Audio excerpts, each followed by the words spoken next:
Buddhism is a way of educating yourself to actually find happiness and terminate suffering. And it's 2,600 years old, and it has all kinds of educational methodologies, including meditation and scientific investigation of reality.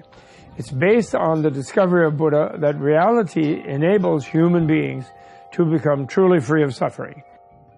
The Buddhist approach is best articulated in the world today by His Holiness the Dalai Lama, and that is, first of all, violence is out, and war is out, and conflict and disagreement is settled by dialogue. This is a graphic novel that I did with several friends. It's about the Dalai Lama. This is a painting of the Dalai Lama, and behind him the seat of government in Tibet, the Potala. And here in '71, I met him. I was on a fellowship from Harvard. And then he says, "Oh, here comes my monk. Oh, whoops, what happened to his robes?"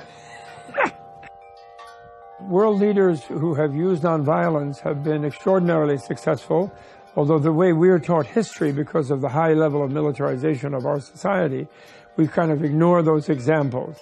But Gandhi was a nonviolent leader. Martin Luther King was a nonviolent leader in modern period, many in ancient period. Jesus, was a nonviolent leader. So the main way of learning to do nonviolence for the individual is to learn to control their own violent reactions, which doesn't mean become a doormat. It just means learn to deal with injury directed toward them in a more practical way.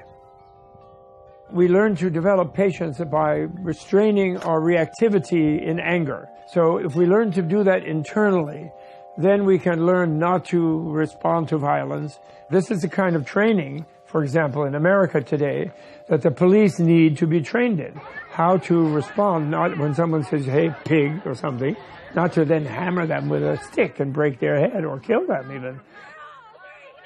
The best way to overcome anger, it's a long, hard job. I can say I had quite a hot temper, kind of still do, but and so it is. I know how hard it is. But one of the things that helps you overcome it with experience is you notice that it always causes more trouble than it solves. Because when I want to lose my temper, when I want to get all obsessed with something, I kind of think, well, I can do it next fight. Well, I don't want to really do something harmful because it'll come after me in the future.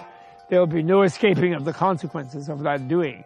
And so I want to become enlightened, to be really happy and to help others be happy. That's what I want, and I'm going to do it. And that has changed my life.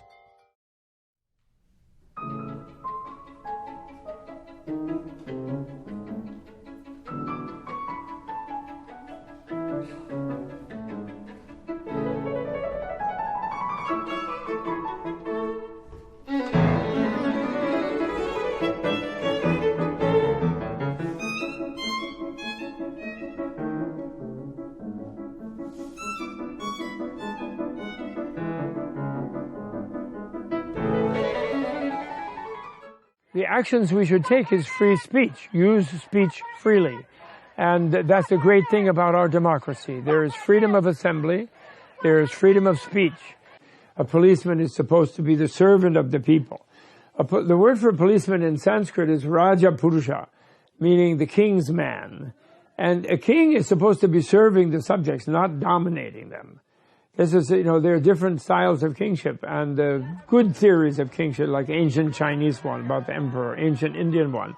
And actually somewhere in even the idea of a good Christian king, there's the idea not of divine right, but an idea of the king's job is to work for them. And the president is not the boss of everybody, he's the servant of everybody. That's the whole point of being a ruler, is you are the servant. Heavy lies the head that wears the crown, said Henry IV in Shakespeare's play. That's the Buddha's teaching. What goes around comes around. That's what karma means. And it's a biological teaching. And so Mother Nature is showing us how we must stop being violent against her and against each other. And then we'll all be happy. Buddhism wants everyone to be happy.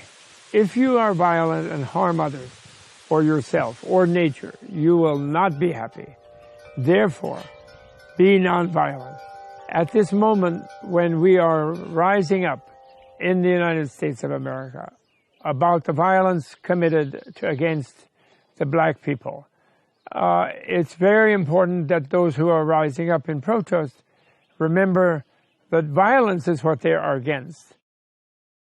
I'm extremely hopeful because in the overall view of history, nonviolence has always been more powerful than violence. It's very important not to lose hope and realize that it is your right as a human to be happy, have a good time, sing some songs, and no one has a right to prevent you from doing that. And if you keep doing that, sooner or later, other people will join you in the choir.